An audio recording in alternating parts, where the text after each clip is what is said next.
IVF treatments పై 20,000 discount. Doctor consultation మరియు ultrasound scan ను ఉచితంగా అందిస్తున్నారు. 49 అంటే సంతానం, 49. నమస్కారం ప్రియా చౌదరి గారు. ఇళ్లల్లో మనం కొన్ని చూస్తూ ఉంటాం. అంటే భార్యకి భర్తకి మధ్య వచ్చేటువంటిది ఎవర్ గ్రీన్ టాపిక్ ఏదైనా ఉంది అని అంటే మనస్పర్ధలు, అపార్థాలు, దానితో పాటు ఈగోలు, ఇవన్నీ ఉంటాయి. కొన్ని సర్వసాధారణం, కామన్ అనుకున్నాం. బట్ కొన్ని విషయాలు అంటే కొంచెం ఎక్స్ట్రీమ్ మాట్లాడుకుంటే, మనం భర్త పొద్దున్నుంచి సాయంత్రం వరకు ఆఫీస్లో పనిచేసి వస్తే భార్య అదంతా అప్డేట్ తీసుకొచ్చి నాకు చెప్పాలి కదా అని అడిగేటువంటి వాళ్ళు ఉన్నారు. ఇక్కడ ఏం జరుగుతుందో తనకు తెలియదు. ఈ వాతావరణం అక్కడెందుకు తీసుకెళ్ళి చెప్పాలనే మోడ్లో భర్త ఉంటారు. కొంతమంది భార్యలు బయట వర్క్ చేసి వస్తారు ఇంటికి వచ్చిన తర్వాత భర్తలు ఎక్స్పెక్ట్ చేస్తారు, అది వండలేదా, చేయలేదా, ఆ టైంకి వచ్చావు కదా అని చెప్పేస్తారు. థింగ్ ఏంటంటే వీళ్ళిద్దరూ కష్టపడి పనిచేసి వస్తారు, కానీ ఇద్దరి మధ్య సఖ్యత ఉండదు. ఆ సఖ్యత కూడా ఏ విధంగా ఉంటుంది అని అంటే ఈగోతోటి డబుల్ గేమ్ ఆడడానికి రెడీ అయిపోతారు. ఎవడి పర్సనల్స్ వాడు తవ్వుకుంటూ వెళ్ళిపోతారు తప్ప ఉన్న దాంట్లో ఒక్క చోట ఆగి ఇలా చేసుకుంటే బాగుంటుంది అనేటువంటి ఆలోచన అయితే ఉండదు. మనం చాలాసార్లు దీని మీద మాట్లాడుకున్నాము. బట్ వాళ్ళు ఉన్న దానికి ఏంటంటే ఇండివిజువాలిటీ పెరిగిపోతుంది. భార్య నా ఇష్టం అంటే నా ఇష్టం, భర్త నా ఇష్టం అంటే నా ఇష్టం అనే మూడ్లో ఉన్నారు. ఇంకేంటంటే వీళ్ళ పొద్దునంతా బాగా కష్టపడి పనిచేసి వస్తారు, రాత్రికి వీళ్ళకి నిద్ర ఉండదు. నిజం, ఇది రెగ్యులర్గా జరిగేది. కింద కామెంట్ బాక్స్లో దీని మీద పోస్ట్ చేసేటువంటి వాళ్ళు చాలామంది ఉన్నారు. ఎందుకంటే ప్రతి ఇళ్లల్లో తెలియకుండా రెగ్యులర్గా జరిగేటువంటి సెన్స్ ఇది. ఎలా దీన్ని ఏ కోణంలో చూడాలి, ఇంకా వాటికి అంత ఉండవా? ఫస్ట్ మీరు అడిగిన దానికి ఫస్ట్ సమాధానం చెప్తా. ఏంటి అంటే, ఇప్పుడు భర్త బాగా కష్టపడి వెళ్తాడండి, ఆ ఇంటికి వెళ్ళంగానే ఏం జరిగిందో మొత్తం అప్డేట్ ఇవ్వమని కూర్చునే భార్యలు ఉంటారు. ఎందుకు కూర్చుంటారు మీకు ఏమన్నా తెలుసా? ఎందుకు కూర్చుంటారంటే వాళ్ళకి పనేం లేదుగా. ఎందుకంటే ఇంట్లో గిన్నెలు కడగడానికి పని మనిషి ఉండే, ఇల్లు తొడవడానికి పని మనిషి ఉండే, తర్వాత బట్టలు ఉతకడానికి వాషింగ్ మెషిన్లు ఉండే, అన్నీ ఉన్న తర్వాత ఇంట్లో వాళ్ళకి బ్రెయిన్ అంతా ఎక్కడ ఆలోచిస్తుంది అని అంటే మొగుడు ఏం చేస్తున్నాడు అనే దాని మీద, మొగుడు ఏం చేస్తున్నాడో తెలుసుకోవాలనే దాని మీద. మరి ఒకప్పుడు ఎందుకు ఇవన్నీ లేవు అని అంటే, పొద్దున్నే లెగిస్తే ఇల్లాలు పొద్దున్నే 4 లేసి ఇల్లు ఉండేది, ఇంటి ముందట వాకిలు ఉండేది, వాకిలి కల్లాపి చల్లి, తర్వాత ముగ్గులు పెట్టి, తర్వాత పొయ్యి వెలిగించి, కాస్త వేడి నీళ్ళు కాసిన దగ్గర నుంచి అన్నీ చేసి, మళ్ళీ బట్టలు ఉతుక్కోవాలి, బట్టలు మడత పెట్టాలి, తర్వాత ఇస్త్రీలో ఉంటే చేసుకోవాలి చేయించేవాళ్ళు కాదు. చేయించడం అంటే మగవాళ్ళ బట్టలు పట్టు చీరలు మాత్రమే ఒకప్పుడు ఇస్త్రీకి వెళ్ళేవి బాస్. ఈ రోజున పిల్లాడు వేసుకునే షెడ్డీ దగ్గర నుంచి పోతుంది ఇస్త్రీకి. ఇవన్నీ ఎవరు చేసేవాళ్ళు అంటే ఇంట్లో ఉన్నటువంటి ఇల్లాలు చక్కగా తన పని తాను చేసుకునేది. అది బానిసత్వం కింద కూడా ఒకప్పుడు మారింది. దాన్ని నేను ఖండిస్తున్నాను. కానీ తన డ్యూటీ ఎంత పర్ఫెక్ట్గా ఉండేది అని అంటే వాళ్ళు దానికోసమే ఉండేవాళ్ళు. ఇంకా వాళ్ళకి సంపాదించడం, బయటికి వెళ్ళి సంపాదించడం అనేటటువంటి కార్యక్రమం వాళ్ళకి పెట్టేవాళ్ళు కాదు మగవాళ్ళు. సో ఆవిడ పని ఏంటి అని అంటే పొద్దున్నే లేవగానే ఇంటిని చక్కబెట్టుకోవాలి, అలాగే తను చక్కగా ఉండాలి, అలాగే ఉన్నటువంటి పనులన్నీ కూడా తనొక్కటే చేసుకోవాలి. పని వాళ్ళు లేరు. పని వాళ్ళు ఉన్నారంటే బాగా బలిస్తే తప్ప పని లేదు. ఈరోజు పని వాళ్ళని పెట్టుకున్న తర్వాత అందరికీ బలిసిపోయింది ఒళ్ళు. కాబట్టి దీన్ని ఎట్లా ఈ కొవ్వుని ఎలా బయట పెట్టాలి అని అంటే మొగుడిని గెలకాలి. వచ్చిన తర్వాత వాడి నెత్తి మీద ఎక్కి కూర్చొని డాన్స్ చేయాలి. ఎందుకంటే మొగుడు అన్ని సౌకర్యాలు ఇస్తున్నాడు కదా అక్కడ. అంటే ఇక్కడ బాధ పెట్టమని కాదమ్మా. మళ్ళీ ఆడాళ్ళందరూ కలిసి కామెంట్లు పెడతారేమో, ఒక జాతి ఉంది ఇక్కడ, నా ఆడాళ్ళందరినీ తిడుతున్నానని చెప్పేసాను. ఆ జాతికి నేను చెప్పట్లేదు, పద్ధతి నేను చెప్తున్నాను. మగవాడు బయట కష్టపడి సంపాదించుకొస్తే ఆడది ఇల్లుని చక్కబెట్టుకుంటూ, పిల్లల్ని చక్కబెట్టుకుంటూ తన బాధ్యత, ఇది తన బాధ్యత, అది మగవాడు బాధ్యత. సంపాదన అనేది మగవాడి బాధ్యత అయితే ఆ విత్తాన్ని తను చాలా జాగ్రత్తగా ఖర్చు పెట్టడం కానివ్వండి, పొదుపు చేయడం కానివ్వండి, ఇంకేదైనా కానివ్వండి, ఇల్లు చక్కబెట్టుకున్న నాళ్ళు సంసారాలన్నీ చక్కగా ఉన్నాయి, కోట్లన్నీ ఖాళీగా ఉన్నాయి. నాగరాజు గారు, ఎప్పుడైతే ఒక సంపాదన మొగుడు బాగా సంపాదించడం మొదలుపెట్టి పని వాళ్ళని పెట్టడం మొదలుపెట్టాడో అప్పుడు ఏమవుతుంది, బుర్రంతా ఖాళీ అయిపోయింది, ఇల్లంతా ఖాళీగా కూసుని తిన్నదంతా ఒడ్డుకి పట్టిందంతా ఏడగరిగించాలా. మొగుడు వచ్చిన తర్వాత సయ్యమని లెగుస్తుంది అనమాట లోపల ఉన్నటువంటి అహం.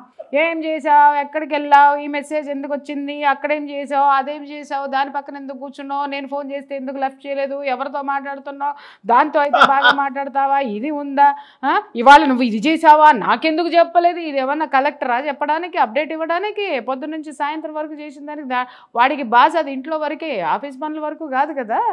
చెప్పడానికి.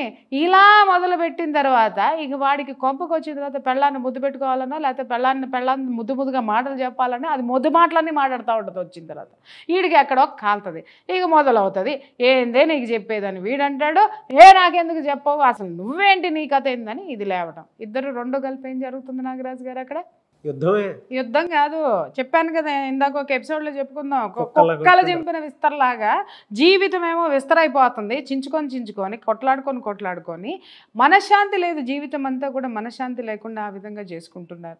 విలువ తెలియదు. దాంపత్య జీవితం యొక్క విలువ ఇక్కడ ఎవ్వడికీ తెలియడం లేదు.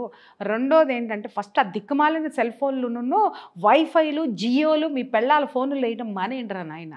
అప్పుడు మీ శాంతిగా ఉంటారు ఫస్ట్. ఓకే, అవి ఉండి కూడా ఎక్కలేని దరిద్రమైన నాలెడ్జ్ అంతా దాంట్లో నేర్చేసుకుని ఏ నాలెడ్జ్ నేర్చు సస్తున్నారో అర్థం కాదు. ఈ ఒక్కొక్క అమ్మని చూస్తే చిరాకు పుడుతుంది.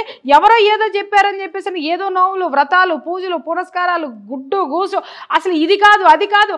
ఈరోజు ప్రతి ఒక్కళ్ళు పంచాంగం అయిపోయారు. ఏంది అనంటే యూట్యూబ్లో ఎవరో చెప్పారంట. హుసేన్ నీ దుంప దగ్గర నువ్వు శుభ్రంగా ఏడువో, ఏది చెప్పారు, ఏదో జరిగితే ఏదో పూజ చేస్తే ఏదో వస్తారు అనంటే వస్తారు, కానీ అన్నీ చేస్తే ఎవడు రాడు. ఏదో ఒక్కటి చెయ్యి, ఒకదాన్ని నమ్మి ఒకదాన్ని ఫాలో అవ్వు. ఇది పొద్దున ఒకటి చూస్తుంది, మొదలు పెట్టంగానే ఇంకొక వీడియో చూస్తుంది, అది మొదలు పెట్టంగానే ఇంకొక వీడియో వస్తుంది.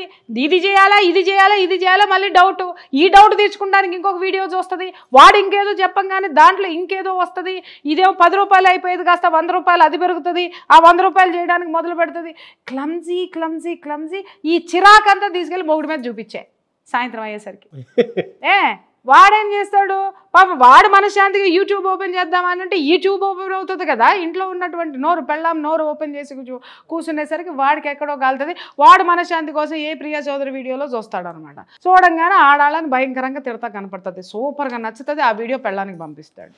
దీనికి గాలుతుంది చూడండి జీవితం అని చెప్పేసి అని వాడి పెళ్ళాన్ని నైటీలు వేసుకొని చెప్పి ఆడికి అలసట వచ్చేసి నా పెళ్ళాన్ని చీరలో చూడాలనుకుంటున్నాను, ముద్దుగా చూడాలనుకుంటున్నాను, అందంగా అలంకరించుకుంటే చూడాలనుకుంటున్నాను, కొందన బొమ్మలాగా చీర కడితే బాగుండు అనుకుంటున్నాను అని ఆడ తెగ ఊహించుకుని డ్రమ్ములాగా ఇదేమో దిక్కుమాలిన దానిలాగా నైటీ వేసుకుని చస్తుంది లోపల.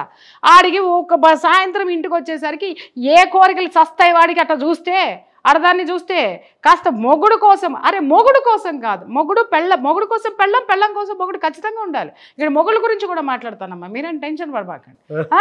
వచ్చిన తర్వాత ఈ ఆడిపోయి ప్రియా చౌదరి నైటీల గురించి మాట్లాడంగానే వీడియో ట్రాన్స్ఫర్ చేస్తాడు అనమాట. ట్రాన్స్ఫర్ చేయంగానే అవుతుంది అది ఇంట్లో నైటీలు వేసుకోదా, అది నీకు మాట్లాడుతుందా, అదో పెద్ద ఇదే అని చెప్పి. అసలు నేనేమన్నా మధ్యలో ఏమన్నా చేశానా? శాండ్విచ్ల మధ్యలో ఉంటాయి నాగరాజు, తెలియదు. అదే సెకండ్ హాఫ్ పంపరు, ఫస్ట్ హాఫ్ ఒక్కడే తీసుకుని అంతవరకు మాత్రం ఎడిట్ చేసుకొని వాళ్ళకి ఏం పాయింట్స్ కావాలో అది పంపుతారు.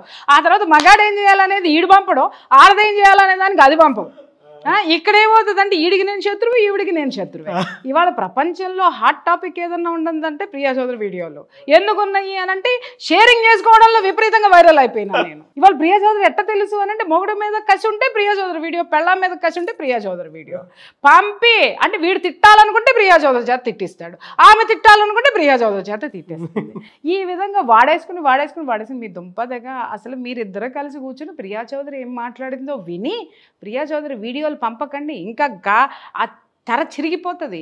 వీడియోలో ఏం మాట్లాడిందో కనుక్కొని అది మనసుకి తీసుకుని ఒక్కసారి సింహావలోకనం చేసుకుంటే అప్పుడు ఓకే నేను ఇదా, మా ఆవిడ ఇలా ఉందా, అప్పుడు పోయి ఆవిడతో చర్చించండి. ఊసే మీరు నైటీలు వేసుకుంటే మాకు పట్టట్లేదు, ఇదిగో అమ్మ చక్కగా అందంగా ఉండండి, మాకు బాగుంటుంది, మా లోపల మీ పట్ల ప్రేమ పొంగి పొర్లుతుందని చెప్పి సావండి. చేస్తే వాళ్ళు అర్థం చేసుకుంటారు. కానీ ఇంకొకటి విషయం ఏంటంటే నాగరాజు గారు, ఇక్కడ ఇది భార్యల గురించి భర్తలకి ఇంక ఈ పెద్ద మనుషులు వస్తారు బా, ఈడేంది ఇది కష్టపడి పాపము పొద్దున్నే లేవాల. ఈ పెద్ద మనిషి సంపాదించేది ఒక 10 రూపాయలు ఎక్కువ తక్కువ అయినా కానీ ఆరేసుకొని పడుకుంటాడు, మంచానికి ఏసీ వేసుకునో లేకపోతే ఉంటే ఫ్యాన్ వేసుకునో లేకపోతే మంచం అంతా పడుకొని ఉంటాడు. పొద్దున్నే ఈ అప్ప 6:30కి పిల్లల్ని పంపించాలంటే ఎన్నింటికి లేవాలి నాగరాజు గారు? 5:30కి 5ంటికి లేవు. పరుగులు రోబో కంటే మిషన్ కంటే ఫాస్ట్గా పరిగెత్తుకుంటూ ఒక ఆడది చేసేటటువంటి ఆ యొక్క వర్క్ ఏ రోబో చేయదండి. ఆ రోబోకి కూడా మనము అక్కడ సెట్ చేయాలి, ప్రోగ్రామ్ సెట్ చేస్తేనే అది చేస్తుంది. కానీ ఈ ఆడదాని మైండ్లో, గృహిణి అనేటటువంటి మైండ్లో ప్రోగ్రామింగ్ నిజంగా చెప్తున్నాను, ఈ విశ్వం మొత్తం కూడా నిండిపోయి ఉంటుందండి. విశ్వంలో ఎంత ప్రోగ్రామింగ్ ఉందో అంత ప్రోగ్రామింగ్ ఒక ఆడదాని బ్రెయిన్లో ఉంటుంది. చూడండి, ఎవరి వల్ల, ఒక మగాడి వల్ల అవుతుందా సార్? ఓ పక్క పొయ్యి మీద కాఫీ పెడుతుంది, పిల్లలకి వేడి నీళ్ళు పెడుతుంది, పిల్లల్ని లేపాలి, టిఫిన్ చేయాలి, వీళ్ళకి టిఫిన్లు చేసుకోవాలి, వీళ్ళకి బాక్సులు, పిల్లలకి బాక్సులు, మళ్ళీ ఒక రోజు పిల్లలు వెనక్కి తీసుకొచ్చారంటే వాళ్ళకి ఇష్టమైనవి వండాలి, మళ్ళీ వీళ్ళకి ఇష్టమైనవి చేసుకోవాలి, లేదా వాళ్ళకి ఇష్టమైనవి పెట్టి అదే వీళ్ళు తినాలి. ఇన్ని త్యాగాలు చేసుకుంటూ, ఇంత చాకరీలు చేసుకుంటూ భార్య చేస్తే ఆవలించుకుంటూ ఏదలాగా లేచి కూర్చుంటాడు. కూర్చున్న తర్వాత కాఫీ తీసుకెళ్ళి ఇవ్వాలి పెద్ద మనిషికి. దాగుతాడా? తర్వాత కింద చెప్పులు కూడా పెట్టాలి బాత్రూమ్కి వెళ్ళడానికి. కొంతమంది మహాపురుషులు అబ్బో ఎంతమంది ఉంటారో చెప్పలేదు. పోయిన తర్వాత బ్రష్ కూడా నోట్లో పెట్టాలి. నా నోటికి ఇంకెక్కువ వస్తాయి, ఇంక ఇద్దరితో ఆపేస్తాను నేను. పెట్టి బ్రష్ చేసుకున్న తర్వాత ఇస్త్రీ బట్టలు అక్కడ పెట్టాలి. వీడేమైనా హ్యాండిక్యాప్డ్ అండి? నాకు అర్థం కాక అడుగుతాను. వాడి పని వాడు చేసుకోలేడా? పెళ్ళామంటే ఎన్ని చేస్తుందండి నాకు. తర్వాత మళ్ళీ ఇది పరుగులు పెట్టాలి. ఈ పెద్ద మనిషి మాత్రం స్కూటరో కారో వేసుకుని బుర్రను పోతాడు. అదే క్యాబ్లోనో సావాలి, ఏది ఆ కార్లోనో దేంట్లోనో దాని అది సావాలి. వీడికంటే ₹1 ఎక్కువ సంపాదించిన సాయంత్రం అయ్యేసరికి దాని రూపాయిని వీడు ఎలా పొదుపు చేస్తాడో దానికి ఎక్స్ప్లెయిన్ చేస్తాడు. వీడు రూపాయి తీయడండోయ్, వీడు ఎంత సంపాదిస్తున్నాడో చెప్పడండోయ్, వీడు ఏం చేస్తున్నాడో కూడా చెప్పడండోయ్. కానీ దాని రూపాయి అది ఎలా దుర్వినియోగం చేస్తుందో, పొరపాటున అదేమన్నా చీర కొనుక్కుంది అనుకుందాం, పొరపాటున పుట్టింటికి ఒక ₹100 పంపించింది అనుకుందాం, లేకపోతే ఇంకేదైనా పుస్తకం ఏమండి పలానా అది కొనుక్కుందాం అని అందో, అసలు దీనికి పొదుపు కథలు చెప్పేస్తాడు అనమాట. ఇది ఎలా బతకాలో చెప్పేస్తాడు, ఇది ఎలా వేస్ట్ చేసేస్తుందో చెప్పేస్తాడు. అసలు విషయం ఏంటంటే ఇది కట్టుకుందో ఒక వేస్ట్ గాడిని. అది వాడు గుర్తిస్తే ఇంకా బాగుంటుంది. ఈ మాటలు అయితే మాట్లాడు. దాని జీతం మీద హక్కులు, జీవితం మీద హక్కులు. సార్ ఇంత బండ చాకిరి, బిడ్డలు రాగానే వినండి, బిడ్డలు రాగానే మళ్ళీ వాళ్ళకి టిఫిన్లు కాఫీలు వీడికి అన్నీ చేసి మళ్ళీ ఆఫీస్కి సంబంధించినటువంటి వర్క్ మళ్ళీ అప్డేట్ చేసుకొని మళ్ళీ పడక మీదకి వెళ్ళేసరికి 12-12:30 ఒళ్ళు హోనం సార్.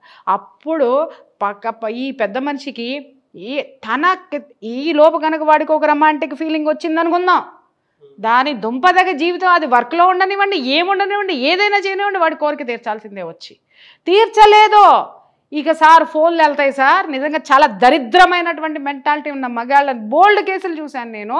వాడి అమ్మకి పోయి కూర్చొని చెప్తాడు ఫస్ట్ ఇది నా దగ్గరికి రావట్లేదని, ఆడ అక్కకి చెప్తాడు, ఆడి చెల్లికి చెప్తాడు. ఈయనవి కూడా ఎట్టంటాయో నాకు అర్థం కాదండి. అంటే వీళ్ళు కూడా అట్టాగే చెప్పుకొని వస్తున్నారా బయటకు వచ్చి? ఈడి అమ్మకో తమ్ముడికో అన్నకో చెప్పుకొని వస్తున్నారా? చెప్పుకుంటారేమో, నాకైతే అర్థం కాదు, నాకు తెలియదు. ఫస్ట్ అక్కడి నుంచి మొదలు పెడితే బంధువులు వాళ్ళు వీళ్ళు అందరికీ వాడు పోయేది రోజు పోతానే ఉంటాడు పెళ్ళాం దగ్గరికి. పాప అది రావాల్సిందే, వీడి కోరికలు తీర్చాల్సిందే. ఎప్పుడన్నా ఒక రోజు ఒంట్లో బాగోకో వీలుగాకో ఏదన్నా అయితే సతాయింపులండి, రాదు రాదు రాదు రాదు రాదు రా సార్. ఇట్లా మనసుని హింస పెట్టేస్తుంటే శారీరకంగా కష్టపడాలి, ఫైనాన్షియల్గా సంపాదించాలి, తర్వాత బయట ఉండే ఇంకొకటి కూడా ఏదన్నా గొడవ వచ్చిందనుకోండి ఈడు పోడు మళ్ళీ లోపల నుంచి ఈవిడే చక్కబెట్టుకు రావాలి. అర్థమైందా? మళ్ళీ దీని ఇన్ఫ్లుయెన్స్ వీడికి కావాలి. మట్టసంగా కూర్చుంటాడు, మహారాజులాగా కూర్చుంటాడు. అందరూ అమ్మో అసలు అన్నయ్య గారికి నోట్లో నాలుగు ఉండదండి, ఎంత మంచివారో మా వారే. ఎందుకంటే అన్నీ ఇది చక్కబెడుతుంది కదా పిచ్చముండల్లే, అందుకని వారు మంచివారు. నోరు తెరిసి ఎప్పుడైనా ఇది గనక నోరు తెరిసి వాడి గురించి చెప్పడం మొదలు పెడితే జనాలు నమ్మను కూడా నమ్మరు సార్. ఎందుకని అంటారేమో, నోరేసుకుని పడిపోయేది ఇది కనపడుతుంది కదా ప్రపంచంలో. నోరేసుకుని ఏ సమస్య వచ్చినా నోరేసుకుని పడ్డానికి దీన్ని దోస్తాడు ప్రపంచంలోకి, ఇది కనపడుతుంది. వాడు కింద నల్లిలాగా దాని రక్తం ఎంత పీలుస్తాడో ఎవరికి తెలుసు సార్? ఎంతమందికి తెలుసు సార్? దాని రక్తం ఎంత పోయిందో ఎవరికి తెలుసు సార్? భార్యాభర్తలు అంటే ఎలా అయిపోయిందంటే 5 నిమిషాల కోరిక తీర్చుకునేటటువంటి వస్తువుల కింద తయారైపోయినారు ఇవాళ. నిజంగా చాలా చాలా చాలా జాలి పడుతున్నాను వాళ్ళ మీద. నాకు అద్భుతమైనటువంటి సింపతి అయితే మాత్రం ఉంది నాకు, to be frank I tell you.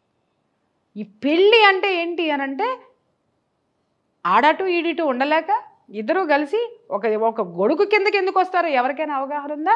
కట్నం కోసం ఒకటి చెప్తాడు, ఆస్తి వస్తుందని ఒకటి చెప్తాడు, ఉద్యోగం చేసే పెళ్ళాన్ని దొరికితే నన్ను పోషిస్తుందని ఒకటి అనుకుంటాడు, లేకపోతే వాడిని చేసుకుంటే వాడు అన్ని కార్లు ఉన్నాయి అన్ని మేడలు ఉన్నాయి కాబట్టి ఇది నేను చేసుకుంటున్నానని ఇది వస్తుంది, లేకపోతే ఏవో ఆర్థిక పరమైనటువంటి లావాదేవీలు తప్ప హార్దికపరమైనటువంటి మానసిక సంతృప్తితో కూడినటువంటి దాంపత్య జీవితాలు ఎన్నున్నాయి వాళ్ళ జీవితంలో చెప్పండి ప్రపంచంలో?